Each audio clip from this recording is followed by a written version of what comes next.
Hello, this is Bud's Biblical Perspective. And I wanted to talk today about how that science actually true science lines up with the Word of God. And you find that in the Word it says that God is the invisible God, He's Spirit. And He created all things. He said, the first thing He said was, "Let there be light," and there was light. And He created all the other things. Now, if you think about, like in science, you think that they teach you about the molecular makeup and the atomic makeup of things. And if you think about matter and you think about energy, you think that when you break matter down into the smallest particle, it becomes invisible. It's like you break the molecule is a molecular level, and you know with a powerful microscopes you can see some things, but then you get like to the atomic level. You got the atoms, like hydrogen, the lightest element, and it has basically one proton in its nucleus, and so it just gets smaller and smaller, and the smaller you get, the less you can see. So I believe that God created the visible from the invisible, because they have through the process of nuclear fission, they have converted matter into energy in that process. And so you find that energy itself, I've heard of people kind of thinking like God is energy, Well, energy and its forms doesn't have a mind. There's no conscious mind to energy like electric. Electric will flow down a wire, but it doesn't think, and it doesn't have any conscience. It's just energy. And so God is far more than energy. And I wanted to talk about like on a biological level there, that some years ago, Watson and Crick, they discovered the DNA molecule. And the DNA molecule, it had 4 letters and the makeup of that, and they were adenine, cytosine, guanine, and thymine, and those are the 4 letters in the genetic code. And it's the sequencing of those particular letters that make up the whole human genome, which is the whole human being. Now, if you put that on regular size paper with regular print and stacked it up, it would stack it as high as the Washington Monument, yet that particular information is in every drop of sweat and every drop of blood, saliva. It's all contained in that. And they say that a master gene kicks on and out comes this double helix, and it unwinds and replicates itself. And they've changed that, how it does it, a little bit over time. Instead of, they used to say it unzipped like a ladder, it uncoiled like a ladder, unzipped, and then replicated itself. Now they kind of say that maybe it only does it like in the center, not the complete rung of the DNA itself. And then they say, it's twists back up and into a chromosome. But what you have there is I believe myself that is the voice of God telling us what to be, because all the information in there builds a human being. It builds the body, the machine that we live in. And the body's made up of different chemicals, and you have carbon and, like salt and sugar.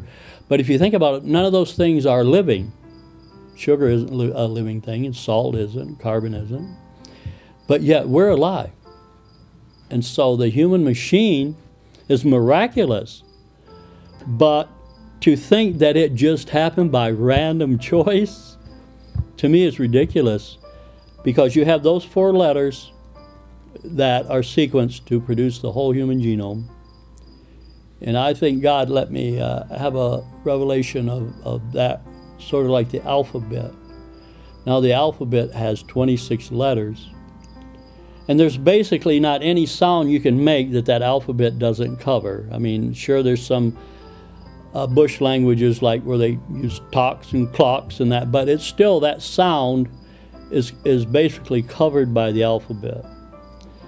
And you think about those 26 letters, A to Z, and that it's the sequencing of those letters that give us our vocabulary. Like I'm sequencing that alphabet right now as I'm speaking to you, and you're receiving it without even thinking about it. But I'm sequencing that alphabet. Now, if you've eaten alphabet cereal or alphabet soup, maybe at one time when you were a kid you looked down in the bowl and you might have seen it spelled the letter the, or maybe the letter cat, or some letter like that. And that is just by random, just happens. But to think that the coherent speech that I'm speaking now, or the coherent speech that we speak, couldn't happen like that. A coherent sentence must be by intelligent design.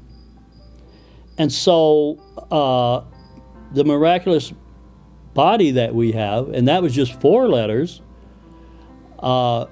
it could not have happened just by accident. Just like I'm speaking to you. You couldn't pick up a book of War and Peace and read it and believe that this would have just happened at random. It had to be by intelligent design. And it's only a few pages or a few inches thick. So I believe that the Bible actually proves or science goes along with the Bible. Now, in the book of Isaiah, it says in Isaiah 40 and 22, it said, God sits on the circle of the earth.